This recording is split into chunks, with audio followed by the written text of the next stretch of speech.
talk a little bit about Meg, the main character.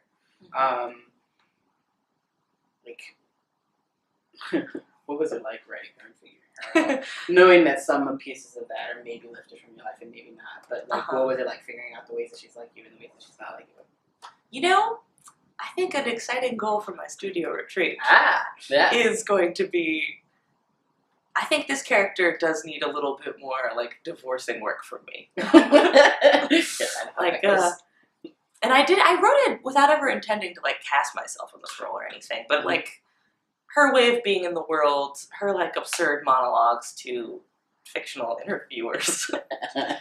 You'd think I would be better at this interview given how often I actually do that in my life. I think Meg is different from me and interesting to me as a subject because she's a person who her gesture is outward. She's a teacher, and her wanting to I also have some unkinking to do with this plot device also, but her making this appeal to the Board of Education the State Senate, the Board of Education, is I don't know, I want to hold on to her being this character who's a person who will she's a striver, and she wants to directly apply action when she is incensed, or she's a mover and a shaker in a way that I don't know that I would classify myself as, and I think that is useful propulsion for the play and the relationship, and is kind of intrinsic to her being a person who would have this big crisis about receiving this information. Her world would be so shaked because she is this person who has a hard time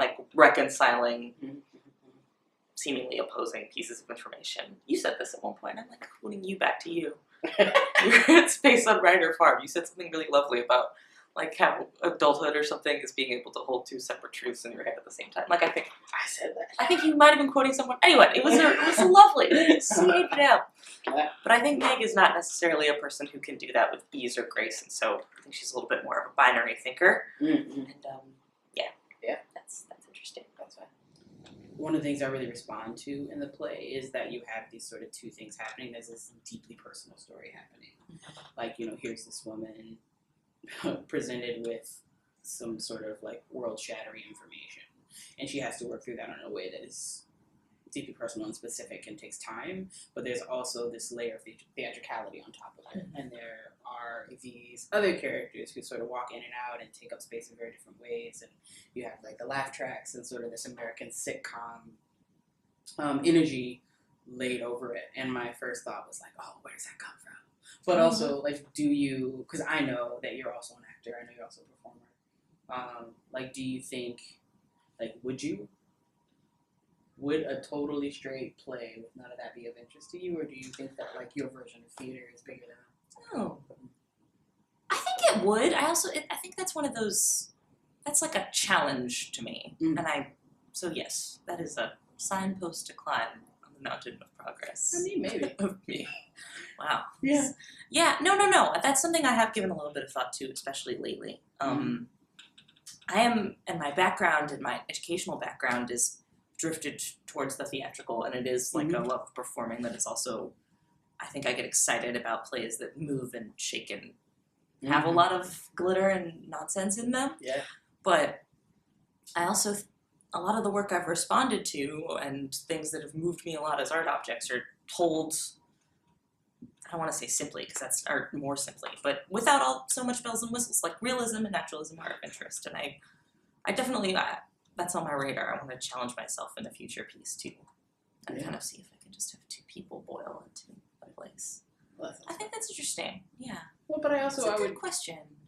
I would argue that this play does have that. You know what I mean? That's not me. I don't mean to say that as a distancing of I would want to do that just to shake up habits because I think that's worthwhile. And I think both styles of play, of the thousands there are, can be really thrilling and moving and contain all the things, all the theatricality and all the humanity and all the personality and all the bells and whistles. I don't know. So yes. Yeah. I love that question. I don't even remember what the question was. So you have a studio retreat coming up. You're doing 29, 30 hours of work. Yes. What are you most excited about tackling, or do you have big questions going in, or are you just going in kind of like, it's gonna be awesome? I don't know what's gonna happen. Somewhere in between. Mm-hmm. This will be the first time the play is getting workshopped in any capacity, really. Like, it's had two and change, like, readings with wonderful actors, one at the Lark and one at EST. One was a round table that I did in this very room. Mm-hmm. And that model led to a lot of, like, great, but we haven't spent a lot of time with this play, kind of like quick questions at the end. And it was helpful for me to, like, learn the arc of the piece and how it sounds. But I think this play, like, I relied on a lot of, or I'm interested in a lot of the daffy, weird theatrical conventions that I put in. And it's very important to me before proceeding to, like, see how those might look in space, even, like, gestures toward them, like the hip-hop dance class, and, like, ancestors appearing from the ether. Like, I'm really excited to see how that actually looks and feels when people are standing up. And also, this is, like, it's one of my baby plays, so it's something that I poured a lot of personal stuff into, as one always ought to, right? Yeah. As a writer. But it's been in a drawer for a long time, and so it's one of those things where it feels like a palimpsest, is that the right word? Like an object that is very close to a person I very recently was, and, like, I'm interested to see, like, what present Brittany and the present moment, which is so radically different from 6 months ago, even, like, how that will affect this text and what I can do to keep pushing those questions into a more, like, relevant and excited, alive place that is honest to where we are now. I am now. Yeah. And these fictional characters will be now. Yeah. All right, guys. So this has been C.A. Johnson interviewing the lovely Brittany Allen about her upcoming studio retreat for play Redwood. Brittany, you want to let people know when to be there? I sure do. Please come see Redwood here at the Lark on December 11th and December 12th. December 11th at 7 p.m. and the 12th at 3. Yeah. Great. Thanks, C.A. Mm-hmm.